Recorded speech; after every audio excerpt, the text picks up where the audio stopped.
बागेश्वर धाम महाराज जी के बारे में ये बात बहुत ही हैरान करने वाली है कि महाराज भक्त से बिना कुछ पूछे उनकी मन की बातों को पर्चे पर लिखकर भक्तों को उनकी समस्या का हल दे देते हैं। लेकिन सोचने वाली बात ये है कि आखिर बागेश्वर महाराज बिना भक्तों से पूछे उनकी मन की बात पर्ची पर कैसे लिख देते हैं। क्या उनकी इस शक्ति के पीछे कोई झोल तो नहीं है?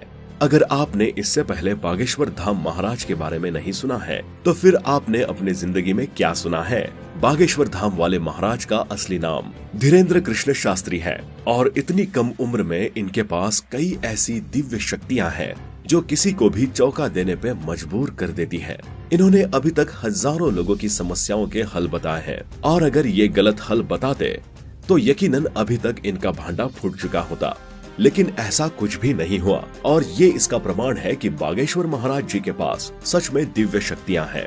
सनातन संस्कृति और न जाने कितने तीर्थों की धरती है हमारी भारत और उन्हीं तीर्थों में से एक है मध्य प्रदेश के जिला छतरपुर में मौजूद बागेश्वर धाम। बागेश्वर धाम की महिमा अपरंपार है और आज पूरे विश्व में बागेश्वर धाम बालाजी और भगवान राम की कृपा से अपनी एक खास जगह बना चुका है। कोई अपनी या अपनी संतान की लंबी बीमारी से परेशान होकर, तो कोई संतान की कामना लेकर, तो कोई रोजगार कारोबार की चिंता लेकर या फिर किसी के जीवन में अशांति फैली हुई है। सभी समस्याओं से पीड़ित लाखों लोग यहाँ आते हैं और जो लोग यहाँ रोते हुए आते हैं वो भी बागेश्वर धाम से जब वापस जाते हैं तो उनके चेहरे पर एक असीम मुस्कान होती है। बागेश्वर महाराज जी यहाँ आने वाले सभी पीड़ितों की समस्याओं को दूर करते हैं। अगर कोई व्यक्ति लंबे समय से किसी बीमारी से पीड़ित होता है तो महाराज जी उन्हें अपने आशीर्वाद और बागेश्वर धाम में चल रहे निशुल्क दवाई वितरण से उनका उपचार करते हैं। बागेश्वर धाम में आकर जाने वाले हर एक व्यक्ति के जुबान पर सिर्फ यही शब्द होते हैं कि बागेश्वर धाम की महिमा अपरंपार है। कई श्रद्धालुओं का कहना है कि लोगों की सुनी सुनाई बातों के अलावा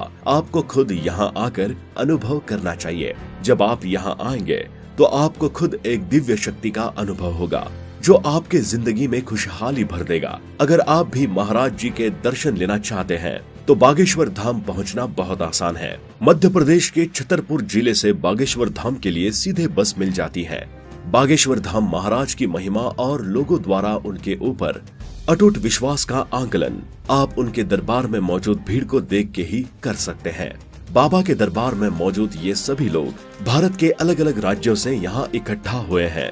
इनमें से कई लोग अपनी समस्या का हल पाने के लिए तो कई लोग बाबा की महिमा देखने के लिए और वहीं कई लोग बाबा की परीक्षा लेने के लिए जमा हुए हैं।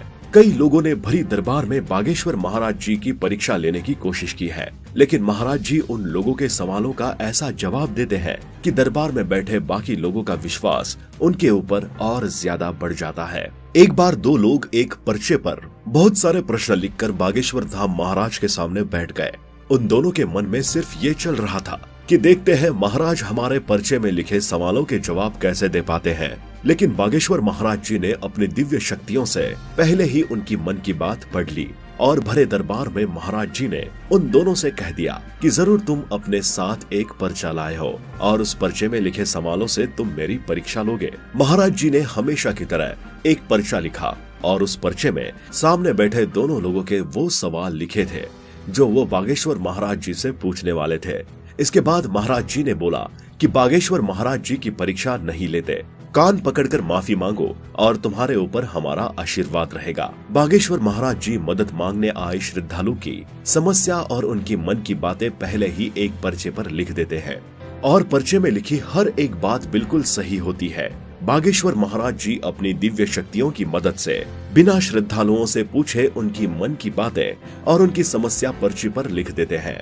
उनकी महिमा अपरंपार है और अगर आप YouTube पर मौजूद उनकी हजारों वीडियो देखने के बाद भी उनके ऊपर शक कर रहे हैं तो उनकी महिमा का सबूत आपको तभी मिलेगा जब आप खुद बागेश्वर धाम जाएंगे और वहां मौजूद अतृप्त शक्तियों का अनुभव करेंगे। कुछ समय पहले बागेश्वर महाराज जी मॉरिशस देश में सनातन धर्म का प्रसार प्रचार करने के लिए पहुंचे थे। वहां पर मॉरिशस के राष्ट्रपति और प्रधानमंत्री जी से महाराज जी की मुलाकात हुई और उनसे बातचीत हुई।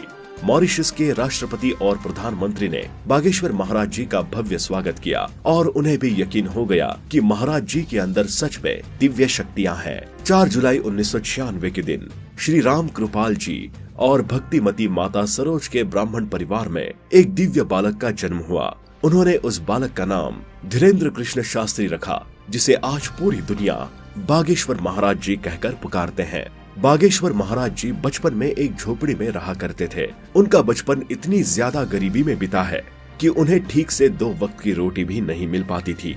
लेकिन जो व्यक्ति लाखों लोगों के जिंदगी में उजाला भरने के लिए पैदा हुआ हो, आखिर उस व्यक्ति की जिंदगी अंधेरे में कैसे रह सकती है। 14 साल की उम्र से ही उन्होंने बागेश्वर धाम में भागवत कथा को सुनाने का प्रयास किया, जिसमें वो धीरे धीरे सफल बन गए। इसके बाद उन्होंने बागेश्वर धाम पर ही चमत्कारी दरबार लगाना शुरू कर दिया। दरबार में आने वाले कई पीड़ित लोगों की समस्या का निवारण खुद ब खुद होने लगा। धीरे धीरे लोग समझ गए कि बाबा धीरेन्द्र कृष्ण के अंदर दिव्य शक्तियां हैं। धीरे धीरे वो लोगों के बीच अपनी दिव्य शक्तियों की वजह से बहुत ज्यादा प्रसिद्ध हो गए और अब वो रोज लाखों लोगों की समस्याओं का निवारण करते हैं। बाबा की जय हो। जय बागेश्वर धाम। जय हिंद। धन्यवाद।